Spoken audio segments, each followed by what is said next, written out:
So also in this video, we're gonna go over the 3 chemicals that are most ignored but are very important for your pool is the calcium hardness, the cyanuric acid or stabilizer, and phosphates. One is your calcium hardness. Out here in Arizona, most of our water is very hard, so you may already have that. If you're going through a water softener, you need to add calcium to your pool or your surface will be damaged. The other thing to keep an eye on is cyanuric acid, which is also called stabilizer, CYA. What that does is hold that chlorine in the pool. The lower your cyanuric acid, the sooner your chlorine is going to burn off of your pool. It'll be gone within a day.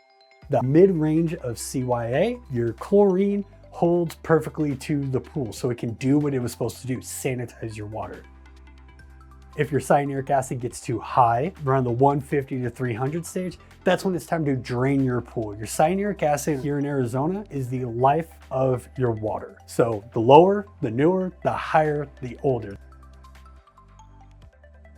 The last chemical I want to go over, which is something very important, but a lot of people don't recognize because it doesn't move very fast, is phosphates. Phosphates are the organics in your water.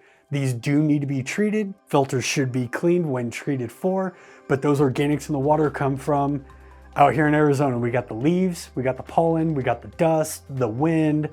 All that factors into phosphates that are already in our water and need to be treated anywhere from 1 to 4 times a year.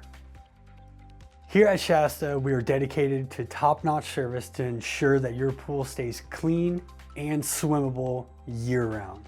Feel free to reach out to us if you have any questions.